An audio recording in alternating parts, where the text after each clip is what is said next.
Today, I want to talk about scaling.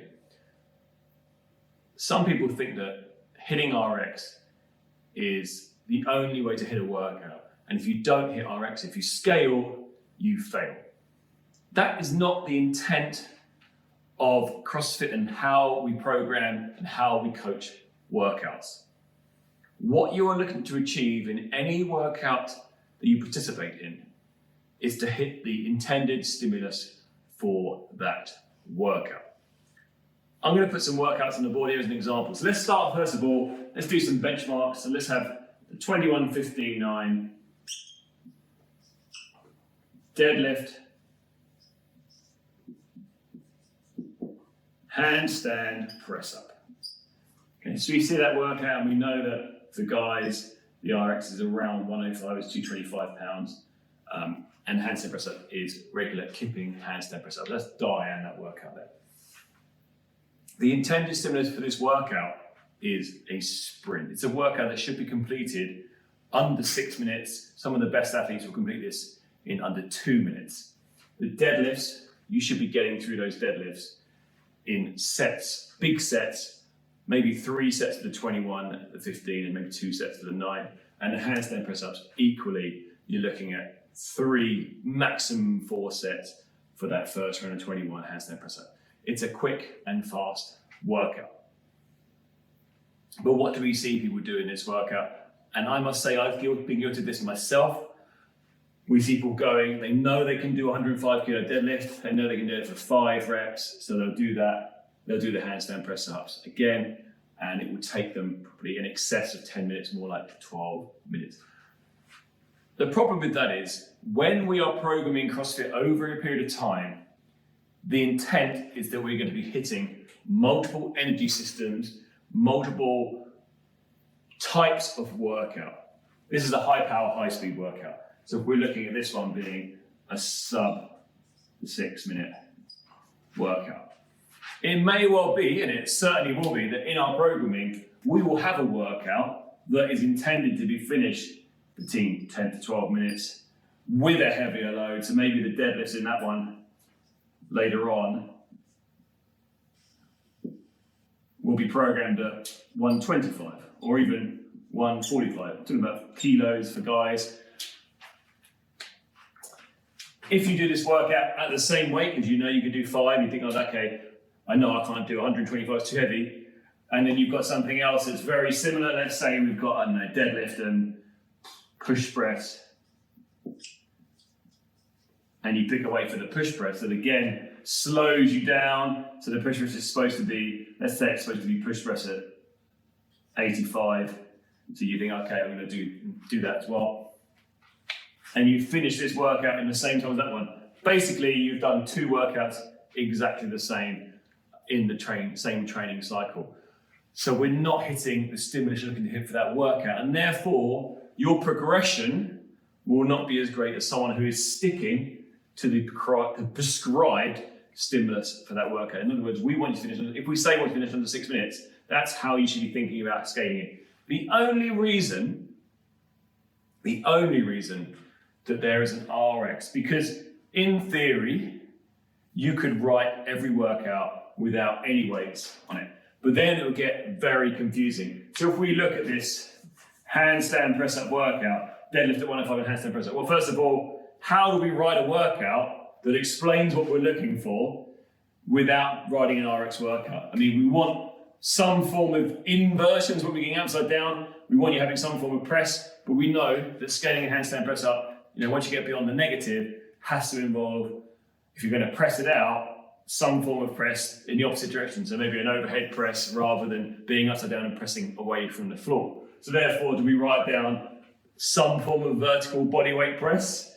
And for the deadlift, do we put down somewhere between 7 reps? It's just too vague. So having those numbers just gives a reference point. And because there's a familiarity with the numbers that we use, so we know there's some workouts that we do that are at 65 kilos, some we do 45 kilos. For deadlifts, often 105 is kind of the moderate weight threshold, and we know that if it's more than that, it means it should be a little bit heavier. If it's lighter than that, it should be a little lighter. That's the only reason that they have weights and that we have handstand press ups written on it. because it simplifies it. Programming for the best and scaling and adapting for the rest is the simplest way to do it.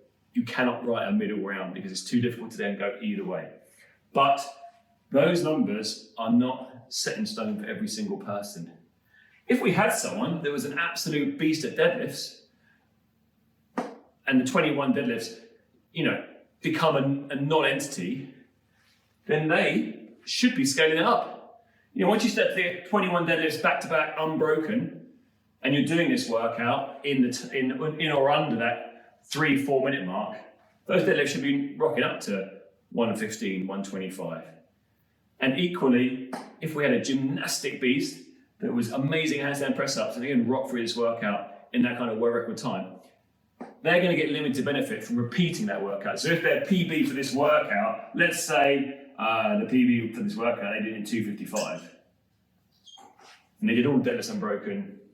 They did handstand press ups unbroken. Okay, or maybe even sub 2. What is the point of getting 1 second faster on that workout? You're coming down to the transition. Where are you positioned in the gym? Are you closer to the wall? Are you further from the wall? Where is the bar? Is it coming down smooth? Is it rolling away? Are there people in your way? It all comes down to transitions, and it becomes, just an ego show. The reality is, once you start getting to those low numbers, you need to start scaling up. But then, equally and more importantly, you need to make sure you scale down. And you need to scale down to hit the stimulus for that workout. And also, you can individualize it to fit maybe your particular needs.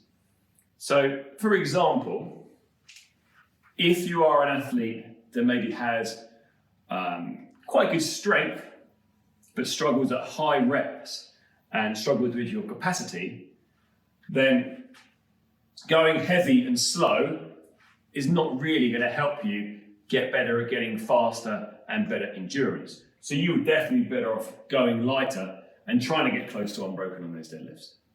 Conversely, if you were looking to get stronger, you might think, well, maybe I will go for that number.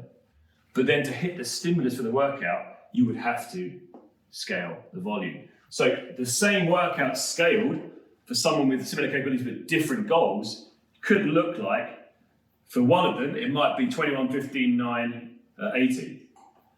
For that same athlete, if they were looking to get stronger rather than faster, it could be 15, 12, 9 on the deadlifts.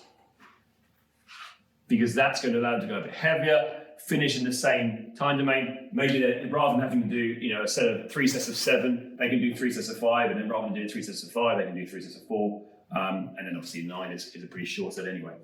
That's just one way you can change the workout, adapt the workout to fit you. The same for the handstand press-ups. Now this is one that I often see scaled when athletes have a choice of how they're going to do it, scaled poorly. When you're scaling a handstand press-up, if you can get upside down, then you should be getting upside down because the intent of the workout is to go upside down. We like to use a full range of motion negative as a good scaling option for those people that are not quite there yet in their handstand press-up. Why do we use that rather than using multiple ab mats over your head? Because if you're unable to do a strict handstand press-up from the floor, training a handstand press-up where you're never getting down below here, that's where an ab mat is here, look, and if I've got another one, it's there, I'm going there. And if you've got particularly short arms, you might get very little bend, is not going to improve your strength in the range at which you need it. You improve strength in the range in which you train. And therefore, if you need to get better at a handstand press up and pressing away from the mat at low positions, if you constantly avoid going to that depth on a handstand press up, you are never going to get stronger. And as I say conclusively, you are never going to get stronger.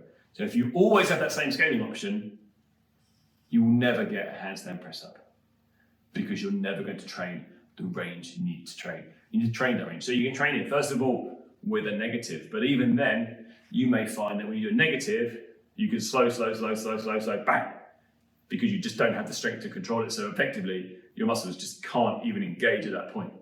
If that is the case, if you find that is the case, then you think, okay, well, maybe I can do a negative, but then I also need to train that bottom range So that's why we often add a dumbbell press in there as well. That's what we match that in, and you make sure you're hitting that bottom of the ring.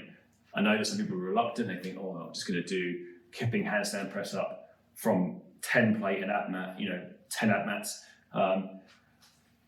That's not gonna get you there. What it will do is enable you to practice the technique, the kip technique, but what it won't do is allow you to improve your strength in that range. And the other thing that when you start to do that is, because you're not building that strength, if you then start to increase the depth you're going to, you won't have the strength. So what happens is you might kick out, but then when you come back down, you won't have the control, okay? Because the kip helps you back up, but it doesn't control you all the way down. So you might be able to kip up, but then when you come down, you're gonna come down at high speed onto the top of your head, okay?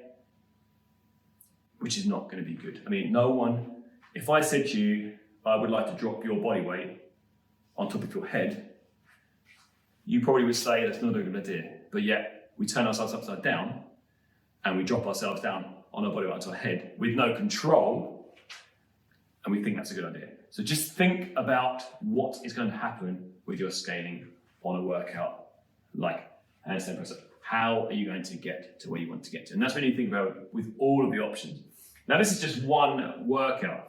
You can adapt any workout to fit what you're looking to do. If we're having, let's give you a second example. Okay, let's go for something, a good one. We're going to go for Nancy, another one of the girls, okay? Nancy is 5 rounds to time, so I should put that there.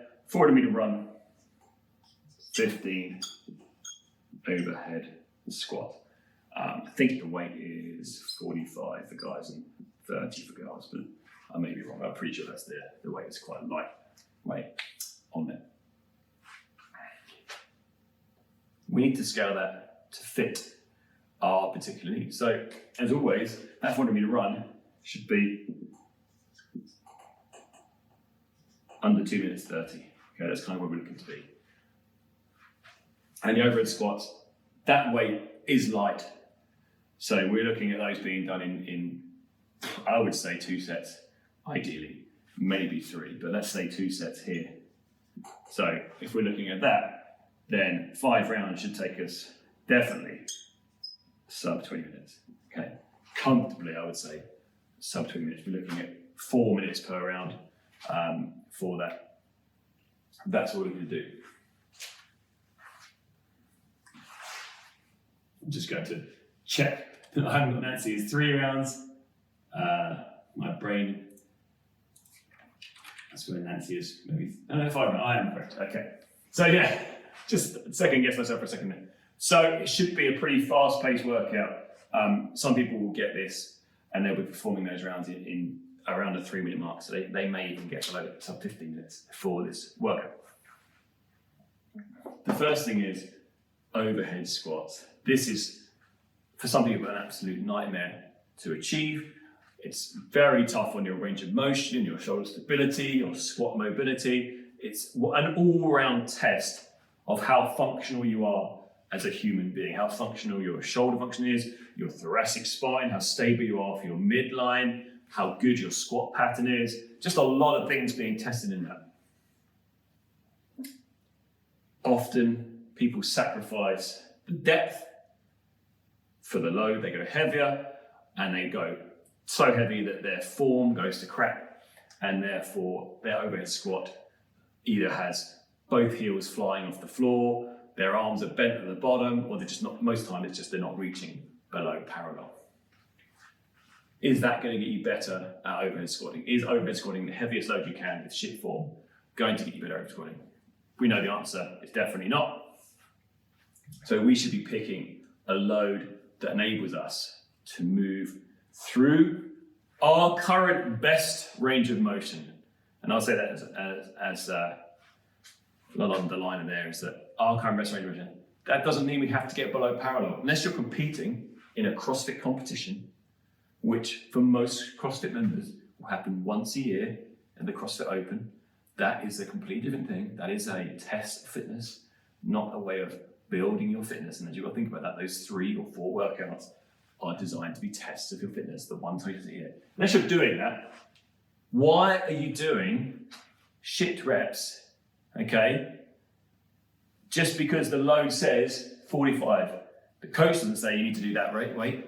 The coach tells you to do the weight that's a safe weight, but people tend to listen to themselves and they think, no, I can definitely move that bar overhead by any means necessary. When you came to join a CrossFit box, did you come to get healthier and fitter, or did you just come to massage your ego? Think about that when you're choosing it, okay? Maybe you'll use a PVC pipe. I have an athlete that has very limited range, and he comfortably accepts that he has to use PVC pipe, and we made progress. We've got a PVC pipe plus a couple of green plates. And he's a strong athlete, but his position, his overhead mobility is so tight that he just cannot get through that range. So we work on those positions at a super lightweight, 5-6 kilos. That's where you put your ego to one side, because you can maintain some kind of form and you can work towards that range of motion.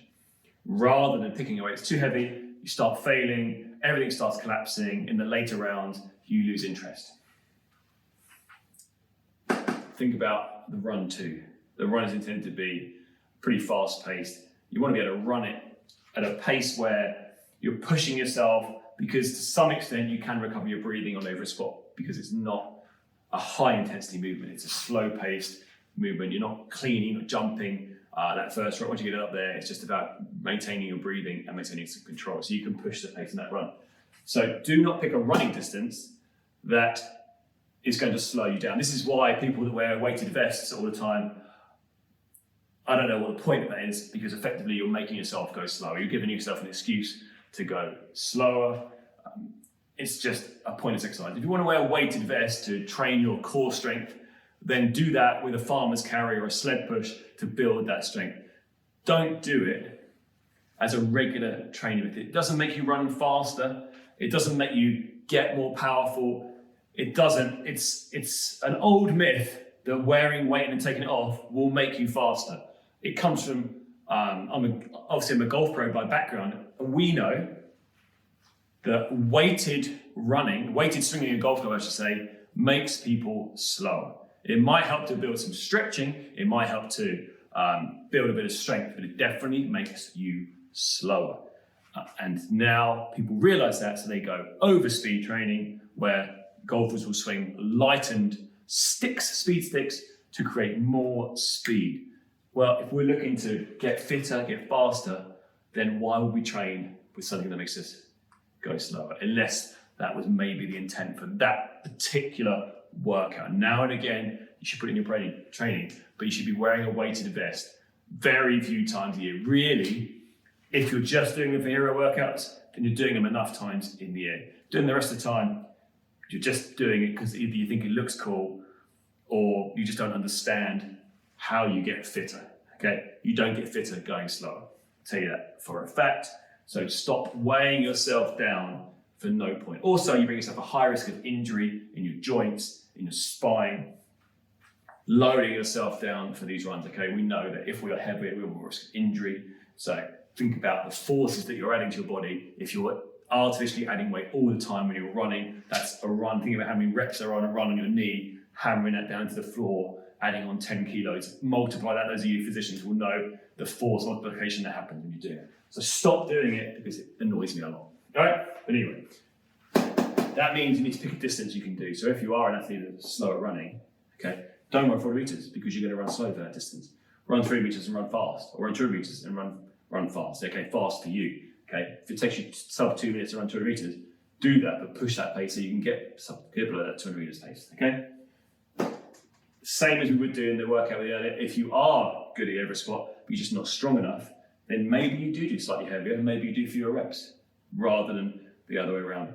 And if maybe you feel like, okay, going large, I'm going to finish too quickly over squats, I'm going to end up, I can get in that position. I can't get a heavy weight in that position, but I can do this rep, and I can do loads of reps at that lightweight. But that's the only way I can move below parallel. Then maybe you do 20 reps.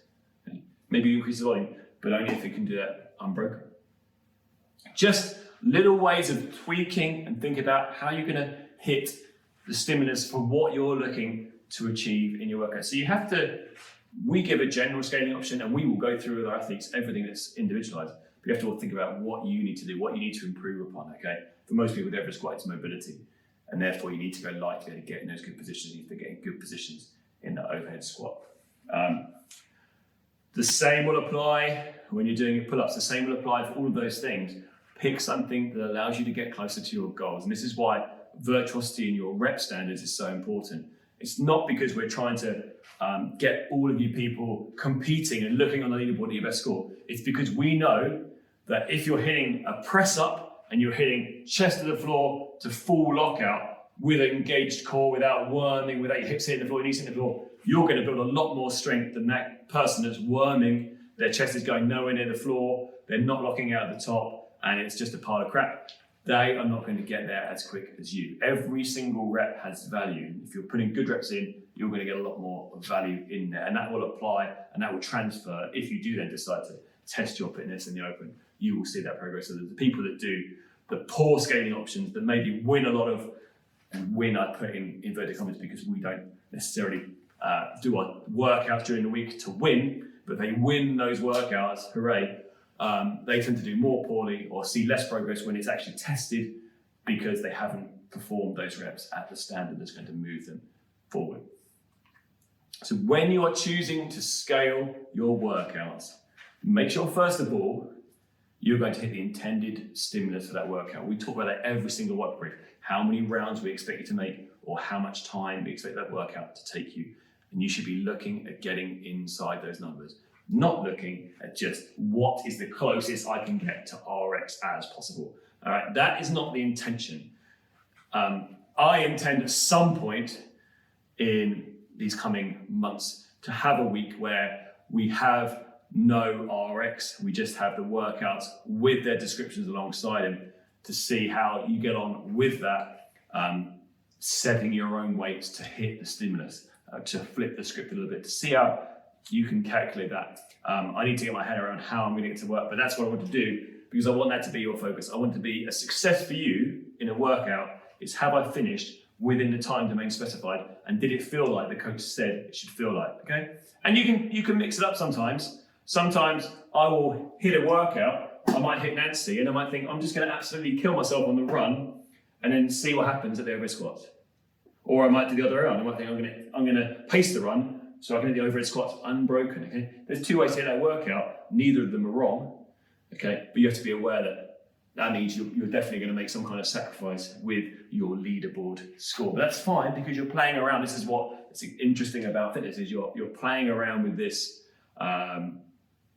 these workouts. It makes it interesting than just doing whatever comes one day. I often will I'll hit workouts and I'll say, like this workout here, Diane, I maybe go how many unbroken hands rest we go in the first set. That will certainly mean me blowing out midway through the workout, okay? But it's a little test of my body, how it reacts to that. And to say, like, can I hit all the deadlifts unbroken would be definitely one that I would do in there. Again, it's not maybe a strategy that would pay off if I was competing, but I'm not competing. It's just a way of testing yourself.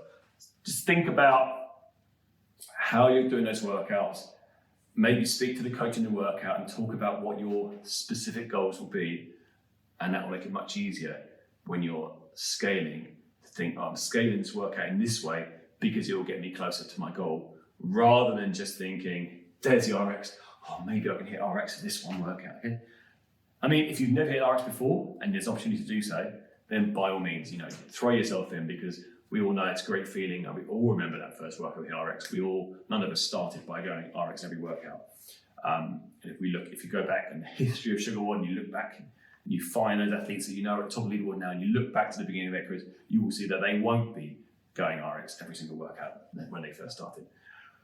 I hope on this ramble, I've clarified or given you some insight into what you should be thinking about when you're looking at workouts, when you're tackling workouts, and how you can change your mindset and how you can adapt and scale those workouts to fit your particular goals, your particular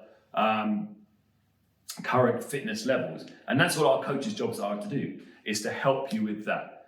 And our coaches are there, we're knowledgeable, we can advise you if you're unsure about which way to take a workout. Like I say, if it's a way of scaling the volume, if it's a way of scaling the reps, is there a time to scale the range of motion of handstand press up? Now and again there is. Maybe maybe we do want to get you feeling what it feels like to do a kipping handstand press up, just so that you have that technique down. I know the coordination element to that, there's a timing element to that is transferable to other movements, like a handstand press up is very much like a push press.